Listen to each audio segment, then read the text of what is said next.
दोस्तों नमस्कार, मैं आलोक शुक्ला अपनी YouTube चैनल पर आपका स्वागत करता हूं। आज हम कक्षा 6 का विज्ञान पढ़ाने की वीडियो श्रृंखला में सजीव और निर्जीव के बारे में बात करेंगे।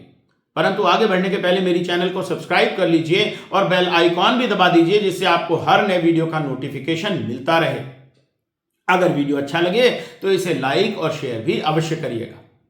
सजीव और निर्जीव का अंतर बताने के लिए हम कुछ इस प्रकार की बातें कर सकते हैं। सजीव स्वयं गति कर सकते हैं। उदाहरण के लिए हम एक स्थान से दूसरे स्थान पर चल कर जा सकते हैं। निर्जीव स्वयं गति नहीं कर सकते। उन्हें एक स्थान से दूसरे स्थान पर कोई बाहरी बल लगाकर ही ले जाया जा सकता है। उदाहरण के लिए पत्थर जब तक हटाए नहीं जाएंगे तब तक वे उसी स्थान पर पड़े रहेंगे।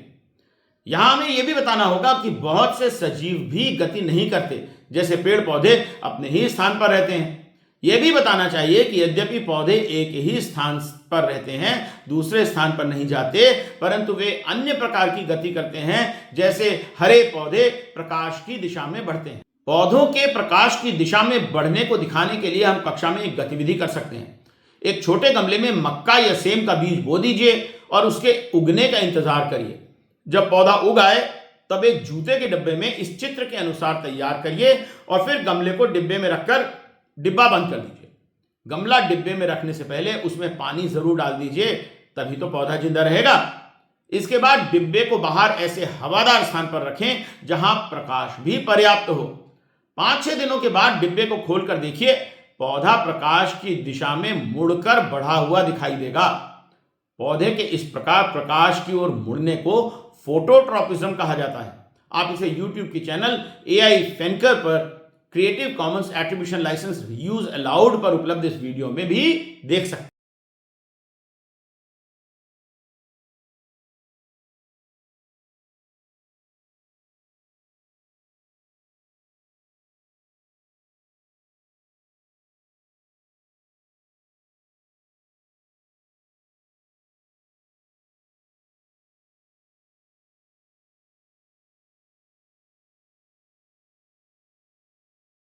इसी प्रकार आपने देखा होगा कि सूरजमुखी का फूल हर समय सूरज की ओर ही रहता है। इसे हीलियोट्रॉपिज्म कहा जाता है। इसे आप YouTube की channel Australian Academy of Science पर creative Commons attribution licence reuse allowed पर उपलब्ध इस वीडियो में देख सकते हैं। Every day, young sunflowers take part in a remarkable dance known as heliotropism.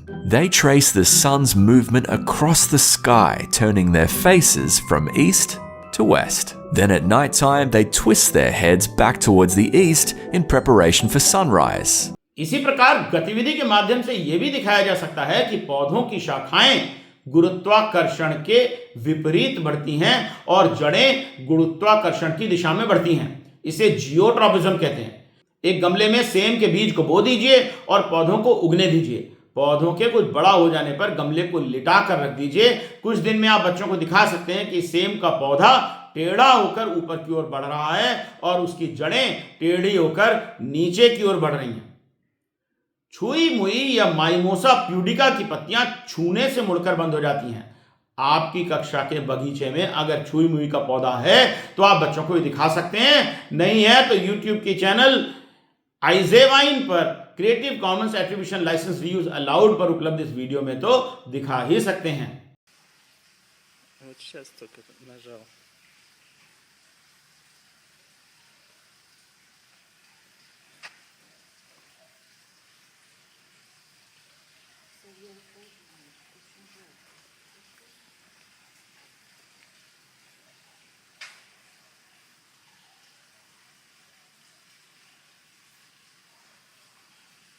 पौधों में और भी कई प्रकार की गतियां हो सकती हैं। उदाहरण के लिए लता बेलों में जो टेंड्रिल होते हैं वे अन्य पौधों और वस्तुओं के चारों ओर लिपटकर लताओं को सहारा देते हैं। इसे थिग्मोट्रॉपिज्म कहते हैं। कीटभक्षी पौधे कीटों को खाने के लिए तेज गति करके कीटों को फंसा लेते हैं। सजीव और निर्जीव में कुछ और अंतर जानते हैं। सजीव धीरे धीरे आकार में बढ़ते हैं। उदाहरण के लिए बच्चा धीरे धीरे बढ़कर बड़ा हो जाता है। निर्जीव का आकार नहीं बढ़ता, परंतु आप बच्चों को बता सकते हैं कि क्रिस्टल के निर्जीव होने पर भी उनका आकार बढ़ता है। सजीव को भोजन की आवश्यकता होती है। पेड़ पौधे भी अपने भोजन के रूप में खाद और पानी लेते हैं। निर्जीव को भोजन की आवश्यकता नहीं होती। सजीव सांस लेते हैं। अर्थात हवा से ऑक्सीजन लेकर कार्बन डाइऑक्साइड गैस छोड़ते हैं। यह उनके जीवित रहने के लिए आवश्यक है। निर्जीव सांस नहीं लेते। पौधों की सांस लेने को दिखाने के लिए आप एक गतिविधि कर सकते हैं। एक बड़ी सी कांच की कटोरी लेकर उसमें एक बड़ी सी हरी पत्ती रखिए और फिर कटोरी को पानी से भर दीजिए। पत्ती को एक पत्थर से दबा दीजिए जिससे वो पानी में पूरी तरह डूबी रहे। इसके बाद इस कटोरी को कक्षा के बाहर धूप में रख दें। कुछ समय बाद आप बच्चों को दिखा सकते हैं कि पत्ती के ऊपर हवा के बबूले बन गए हैं। आप इसे YouTube के चैनल किड्स फन साइंस पर creative Commons attribution licence reuse allowed में उपलब्ध इस वीडियो में दिखा सकते हैं। You take warm water and you pour it into the number of bowls depending on the number of leaves you get. Just fill up just about enough so it's able to cover the leaf. So the next and last step is to take your leaf and place it in the water and put a small rock or stone on top of it so it's fully submerged into the water and let it sit about 2 hours, 1 to 2 hours. So I'm checking after the first hour and you can see our lilac bush has small little bubbles coming out there. बच्चों को यह अवश्य बताइए कि हरे पौधे सूर्य की रोशनी में हवा से कार्बन डाइऑक्साइड गैस लेकर फोटोसिंथेसिस द्वारा अपना भोजन बनाते हैं और इस प्रक्रिया में वे ऑक्सीजन गैस छोड़ते हैं जो हमारे लिए जीवनदायिनी है। इसलिए सूर्य के प्रकाश में पौधों की पत्ती पर जो बबल हैं वो ऑक्सीजन गैस के हैं। रात के समय जब सूर्य का प्रकाश नहीं होता तब पौधे भी कार्बन डाइऑक्साइड गैस ही छोड़ते हैं।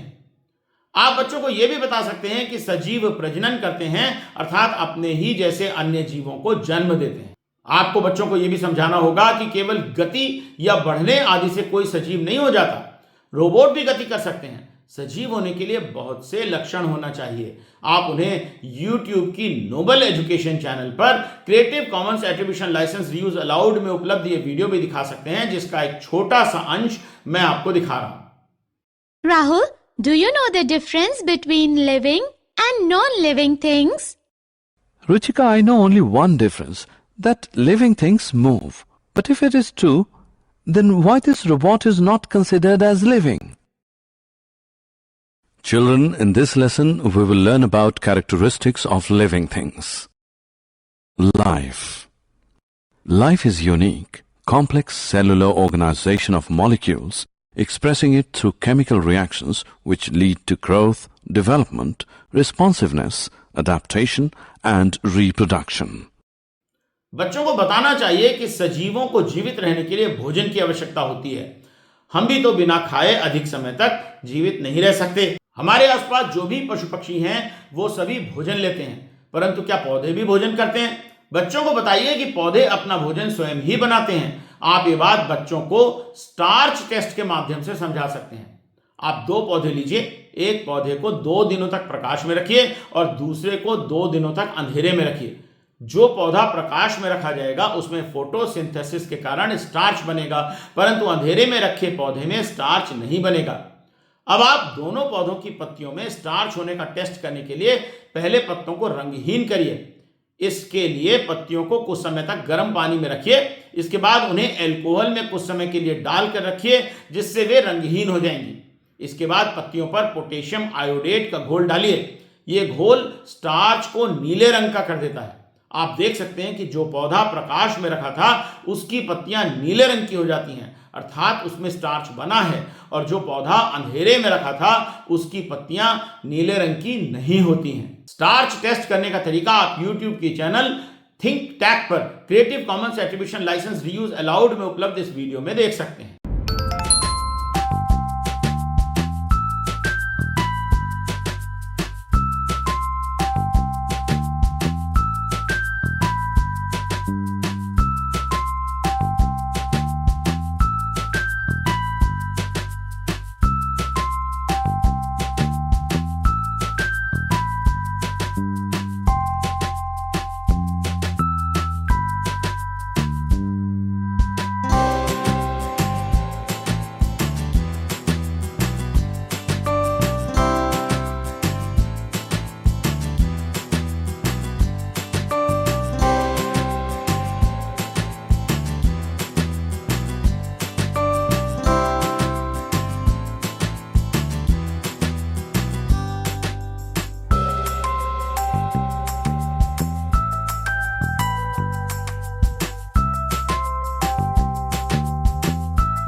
इस प्रकार सजीव और निर्जीव के अंतर समझाने के बाद हम बच्चों के आसपास की वस्तुओं का सजीव और निर्जीव में वर्गीकरण करने का खेल भी खेल सकते हैं। इस खेल में बच्चों से प्रत्येक वस्तु के सजीव या निर्जीव में वर्गीकरण करने और उसका कारण बताने के लिए कहा जा सकता है। इससे बच्चे सजीव और निर्जीव के लक्षणों को बेहतर समझ सकेंगे। इसके बाद आप बच्चों को फूड चेन और फूड वेब के बारे में कुछ जानकारी दे सकते हैं। किस तरह से सारी ऊर्जा सूर्य से आती है, पौधे सूर्य की ऊर्जा का उपयोग करके भोजन बनाते हैं, कीड़े मकोड़े और दूसरे जानवर पौधों को खाकर ऊर्जा प्राप्त करते हैं, छोटे जानवर जैसे छिपकली कीड़ों को खाते हैं, चिड़िया जैसे चील और दूसरे बड़े जानवर छोटे जानवरों को खाते हैं। जब सजीव पौधे और प्राणी मरते हैं तो बैक्टीरिया उन्हें खाकर ऊर्जा प्राप्त करते हैं और उनके मृत शरीरों को नष्ट करके निर्जीव पदार्थों में बदल देते हैं। पौधे अपनी जड़ों से इन निर्जीव पदार्थों को अवशोषित करके पुनः अपने शरीर में ले जाते हैं। संसार में ऊर्जा का ये प्रवाह ऐसे ही चलता रहता है। इसे ही हम फूड चेन या फूड वेब कह सकते हैं। इसे बेहतर समझाने के लिए आप बच्चों के साथ एक खेल कर सकते हैं। प्रत्येक बच्चे को एक कार्ड पहनाइए जिस पर किसी वस्तु का नाम लिखा हो, जैसे सूर्य, घास, पौधे, कीट, छिपकली, बिल्ली, चूहा, शेर, मानव, बैक्टीरिया आदि। इस कार्ड पर आप बच्चों से इन वस्तुओं के चित्र बनाने के लिए भी कह सकते हैं। बच्चों को एक गोला बनाकर खड़ा करिए। इसके बाद एक रस्सी सबसे पहले सूर्य के कार्ड वाले बच्चे को दीजिए। वह रस्सी का एक सिरा पकड़ेगा, दूसरा सिरा उसे देगा जो उससे ऊर्जा प्राप्त करता है, जैसे घास। घास रस्सी को बीच से पकड़कर उसका सिरा उस बच्चे को देगी जो घास को खाता है। इस प्रकार रस्सी का सिरा तब तक आगे बढ़ाया जाएगा जब तक सभी बच्चों को रस्सी ना मिल जाए। आप देखेंगे कि रस्सी से एक जाल सा बन गया है। इसे ही फूड जाल कह सकते हैं। इस प्रयोग को करने की विधि आप YouTube की channel Centro Cultural STEAM and Robotics पर creative Commons attribution licence reuse allowed में उपलब्ध इस वीडियो में देख सकते हैं।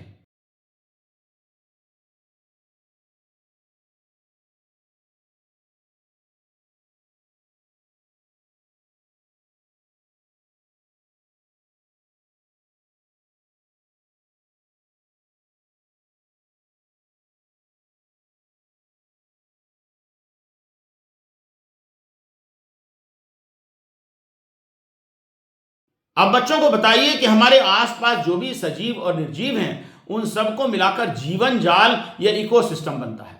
आप अपनी पुस्तक में दिए गए जीवन जाल के खेल के माध्यम से बच्चों को इकोसिस्टम के बारे में समझा सकते हैं।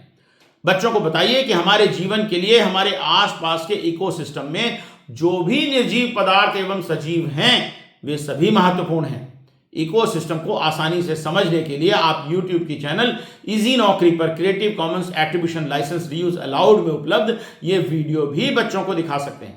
इकोसिस्टम उन सभी ऑर्गेनिजम्स का एक समुदाय होता है जो अपने आसपास के वातावरण में एक दूसरे पर निर्भर करते हैं। इकोसिस्टम की शुरुआत पेड़ पौधों से होती है जो वातावरण से कार्बन डाइऑक्साइड और पानी ग्रहण करते हैं। इसके बाद सूरज की एनर्जी का यूज करते हुए ये एनर्जी से भरे हुए मॉलिक्यूल्स का निर्माण करते हैं जिन्हें कार्बोहाइड्रेट्स कहते हैं। इसलिए एक इकोसिस्टम के अंदर इन्हें प्राइमरी प्रोड्यूसर्स या ऑटोट्रोफ्स के नाम से भी जाना जाता है। ये मॉलिक्यूल्स किसी भी इकोसिस्टम के सभी ऑर्गेनिजम्स को एनर्जी प्रदान करते हैं। बाकी सभी ऑर्गेनिजम्स जो फोटोसिंथेसिस नहीं कर सकते, उन्हें हम कंज्यूमर्स या हेटेरोट्रोफ्स कहते हैं। इकोसिस्टम में बहुत से मॉलिक्यूल्स उनकी एनर्जी के साथ साथ साइकिल होते रहते हैं, क्योंकि कई ऑर्गेनिजम्स उन्हें एक जीव से दूसरे जीव को ट्रांसफर करते रहते हैं।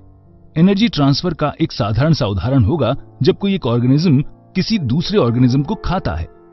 खाए जाने वाले ऑर्गेनिज्म के मॉलिक्यूल्स या एनर्जी या तो हीट के रूप में वेस्ट हो जाती है, या कार्बन डाइऑक्साइड के रूप में बाहर छोड़ दी जाती है, या फिर नाइट्रोजनस वेस्ट के रूप में मल द्वारा निकल जाती है, और बचे हुए मॉलिक्यूल्स खाने वाले ऑर्गेनिज्म के बायोमास में शामिल हो जाते हैं। ऑर्गेनिज्म के मरने और उसके विघटन के बाद साइकिल पूरी होती है। ये प्रक्रिया सभी ऑर्गेनिजम्स के लिए आवश्यक है, क्योंकि इसके बदले में वातावरण और प्रोड्यूसर्स को कई आवश्यक न्यूट्रिएंट्स मिलते हैं। आपकी पुस्तक के इस पाठ में पर्यावरण प्रदूषण के बारे में भी संक्षेप में लिखा गया है, तो आप भी बच्चों को प्रदूषण के बारे में बताइए। किस प्रकार अपशिष्ट के ठीक प्रकार से निस्तारण न करने के कारण हमारे आसपास गंदगी फैलती है और ये गंदगी कैसे हमारे स्वास्थ्य के लिए हानिकारक है। आप बच्चों को संक्षेप में वायु प्रदूषण, जल प्रदूषण, मिट्टी प्रदूषण आदि के बारे में बता सकते हैं और इनसे बचने के उपाय भी समझा सकते हैं। बच्चों को स्कूल के आसपास के स्थानों पर किस प्रकार गंदगी है यह दिखाया भी जा सकता है। बच्चों से श्रमदान के द्वारा आसपास सफाई कराने का काम भी किया जा सकता है, जिससे उन्हें सफाई के महत्व का पता चलेगा। बच्चों के साथ आप कक्षा में प्रदूषण के संबंध में एक नाटक भी खेल सकते हैं। इसी प्रकार के एक नाटक का वीडियो YouTube की चैनल देव शर्मा पर creative Commons attribution license use allowed पर उपलब्ध है, जिसका एक छोटा सा अंश मैं आपको दिखा रहा हूं।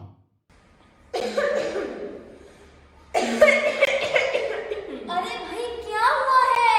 धुआं हुआ है, धुआं हुआ है, धुआं हुआ है, धुआं हुआ है, धुआं हुआ है, धुआं हुआ है, अरे लिए जिया में धुआं हुआ है। अरे तो स्वागत है आप सभी का इस रंगारंग कार्यक्रम में। वाह वाह वाह। अरे मिश्रा जी, ये रंगारंग कार्यक्रम थोड़ा फीका नहीं लग रहा? लग रहा है ना, लग रहा है ना, लग रहा है ना। ये रंगारंग कार्यक्रम फीका इसलिए लग रहा है क्योंकि इसमें पॉल्यूशन की, धूल की, धुएं की एक चादर सी बिछ गई है। क्या बात, क्या बात। तो इस स्थिति पे एक गीत लिखा है बहुत दिल से। तो गीत कुछ इस तरह है कि आसमान में धूल की चादर, गंदगी से भरा सागर। तो आज के लिए इतना ही। जल्दी ही फिर मिलेंगे कक्षा 6 की विज्ञान पुस्तक के अगले पाठ पर चर्चा के साथ। तब तक के लिए नमस्कार।